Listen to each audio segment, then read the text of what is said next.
আমার আল্লাহ পাক যখন জিজ্ঞাসা করবে, আমার আল্লাহ পাক যখন জিজ্ঞাসা করবে, মা ফাতিমা বলে আমার আল্লাহ পাক যখন ডাকতে শুরু করবে, আমার আল্লাহ বলে মা ফাতিমা কে আগে আমার আল্লাহ পাক জানিয়ে দেবে, মা ফাতিমা বলেরা শুনে রাজেকেরা আমি আল্লাহ পাক কে তোমাদেরকে ডাকিনি আমি আল্লাহ পাক কে দেবে আমার রাসূলুল্লাহর কন্যা জান্নাতের সরদারিনী সেই মা ফাতিমাকে আমি আল্লাহ পাক ডেকে নিয়েছি।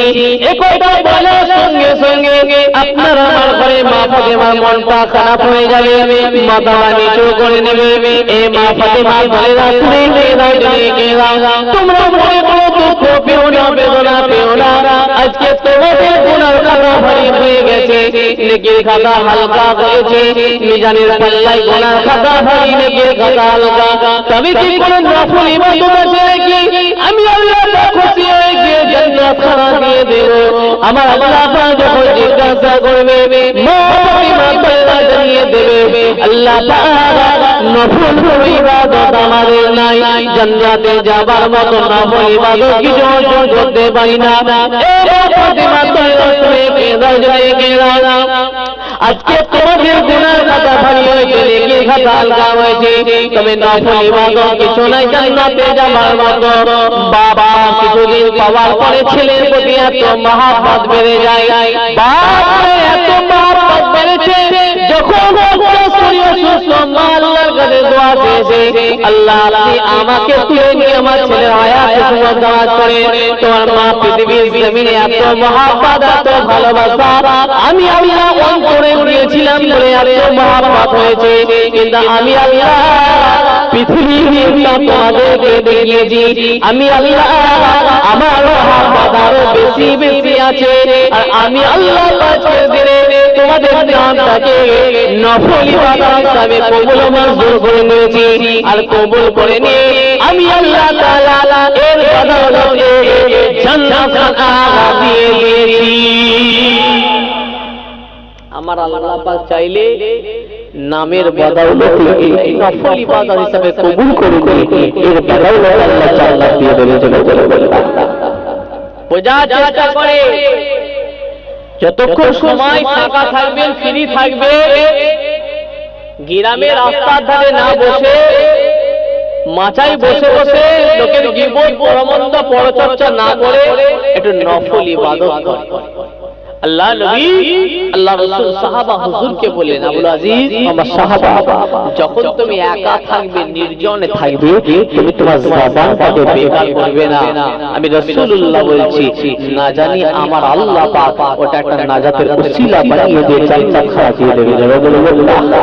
তোমার জবানটাকে একটু আল্লাহ আল্লাহ করে কাজে লাগা, একটু কালমা শরীফ পড়বে, দরুদ শরীফ পড়বে। সাহাবা হুজুরকে রাসূলুল্লাহ বললেন, না জানি আমি রাসূলুল্লাহ বলছি ওসিলে আল্লাহ জান্নাত দিয়ে দেবে। সুবহানাল্লাহ।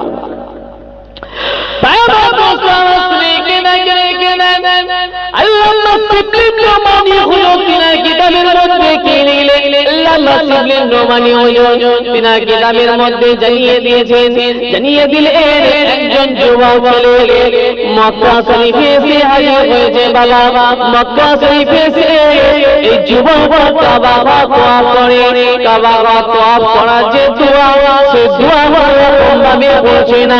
যুবক কাবা তওয়াফের সময় একটাই দোয়া বারবার পড়তে থাকে, সেটা হলো কালমা শরীফ, দরুদ শরীফ পড়তে থাকে, অন্য কোন দোয়া পড়ছে না।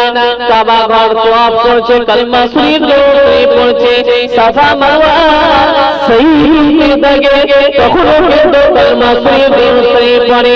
রাসূলুল্লাহ মাজার জিয়ারত করছে, তখনও কালমা শরীফ দরুদ শরীফ পড়তে থাকে। এমন সময় আল্লাহ মাসিবলিন নোমানি হুজুর কিতাবের মধ্যে জানালেন, যুবক জিজ্ঞাসা হলো, ও যুবক তুমি বলো তুমি কি কালমা শরীফ দরুদ শরীফ ছাড়া আর কোন কিছু কি দোয়া তুমি জানো না? যুবক সঙ্গে সঙ্গে বলতে থাকে, হুজুর হুজুর তুমি মাফ করবে, ক্ষমা করবে, নিশ্চয়ই আমি জানি, কাবা তওয়াফের দোয়া আমি জানি, সাফা মারওয়া সাই করার দোয়া জানি। ও বাবা যুবক বলে, তুমি কালমা শরীফ দরুদ শরীফ বারবার পড়তে থাকো।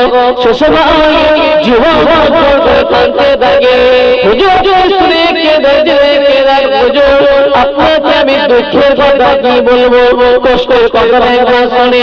আমি বাগদাদ শরীফ থেকে সে আগে হয়েছি, বাগদাদ শরীফ থেকে আমার আব্বা জানদের সঙ্গে সাথে করে নিয়ে আমি আল্লাহ পাকের কালাঘাট করব, সাফা মারওয়া সাই করব, রাসূলুল্লাহর মাজার জিয়ারত করব বলে এই করে আমি বেরিয়ে পড়লাম।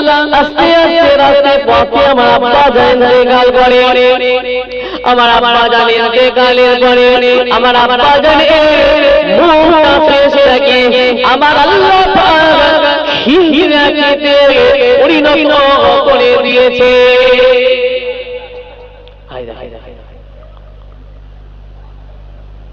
কি বলছে? খিঞ্জিরের আকৃতিতে আমার আব্বার মুখটা পরিণত হয়ে গেছে। বলছে কি? বলছে সুবহানাল্লাহ। বলছে কোচি তোর আব্বা ইন্তেকাল করেছে। বলছে সুবহানাল্লাহ।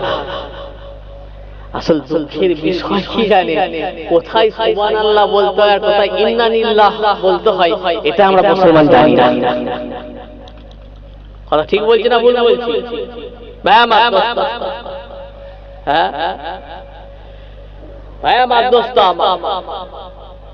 মানুষের কোন খারাপ সংবাদ, দুঃখের সংবাদ, ইন্তেকালের সংবাদ শুনলে সে জায়গায় কি বলতে হয়?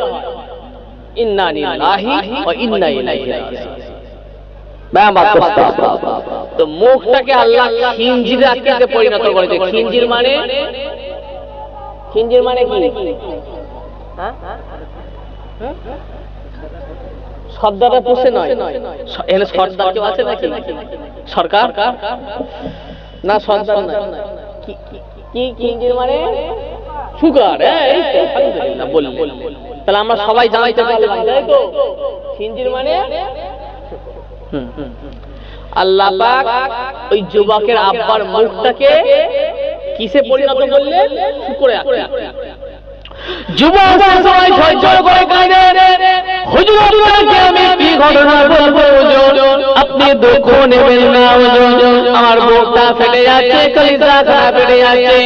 আমার আব্বা জানের মুখটাকে আল্লাহ পাক শুকরে আকৃতিতে পরিণত করে দিয়েছে।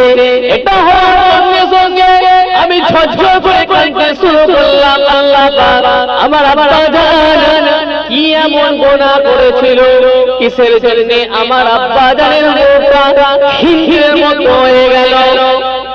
আল্লাহ আমার আব্বা জান কি এমন গুনাহ করেছিল, কিসের জন্য আমার আব্বা জানের মুখটা শুকরে আকৃতিতে পরিণত হয়ে গেছে? আল্লাহ পাক এত বড় লজ্জার কথা, আল্লাহ এত বড় শরমের কথা মানুষকে কি করে বলবো? এটা আমার আব্বা জান, আব্বা জান আমি একা আছি, আর সঙ্গে কেউ নাই। রাস্তায় যাচ্ছিলাম মক্কা শরীফ, পথে ইন্তেকাল করেছে। আল্লাহ পাক আমার আব্বা জানের গোসলটা কিভাবে হবে, জানাজাটা কিভাবে হবে, দাফনটা কিভাবে হবে, এই বলে যুবক ঝরঝর করে কাঁদতে শুরু করে দিয়েছে। যুবক কাঁদতে শুরু করে দেয়। এমন সময় যুবক তার আব্বা জানের লাশটাকে কাঁধে ফেলে পাটা নিচের দিকে দুলিয়ে দুলিয়ে আব্বাকে নিয়ে যেতে শুরু করে। এমন সময় কিছুটা নিয়ে যাওয়ার পরে যুবক দেখতে পায় রাস্তার ধারে একটা মসজিদ আছে। মসজিদের মধ্যে যুবক আব্বা জানের লাশটাকে নিয়ে গিয়ে যুবক মসজিদের মধ্যে শুইয়ে দেয়। ও ভাইজান, মুরব্বি সাহেব কোথায় যাবে? এটা সিগন্যাল টিগন্যাল দেন, 1 2 3 কিছু? আচ্ছা যা এই আচ্ছা ডাকছে একবার। কদিন আগে বাংলাদেশে গেছিলাম, যশোর, বাহাদুরপুর, সরসাগিরা, প্রচুর লোক, এক প্রান্ত দেখা যায় না। কথা বলি, একজন উঠছে, যে ভাই কোথায় উঠতে যাবেন? হুজুর আমি একটু যাবো হুজুর। টানা টানা কথা তো, কোথায় যাবে হুজুর? আমি একটু 1 নাম্বার মানে ছেড়ে দিলাম, চলে গেল। আবার কিছুক্ষণ বাদে একজন ভাই কোথায় যাবে? হুজুর আমি একটু যাবো হুজুর। কোথায় যাবে? হুজুর আমি একটু 2 নাম্বার। কোথায় যাবে? ঠিক বলেছে, ছেড়ে দিলাম, চলে গেল। কিছুক্ষণ বাদে দেখছি ও লোকের মাঝে পিছনে তারা মুরব্বী আব্বা উঠছে, আব্বা কোথায় যাবেন? বলছে বাবাজি আমি একটু যাবো। বাবাজি আব্বা কোথায় যাবেন? বাবাজি ও এক ওট দুই আমি একটু 3 নাম্বারে। আমার তো মাথা খারাপ, আমি যাই মনে ঘর চলে যাবে আর মনে আসবে। আমার তো জানা যায় যে আব্বা শোনেন ওখান থেকে ডাকছি। বলছে বাবাজি ও 1 টাকা চলে গেল, 2 টাকা চলে গেল।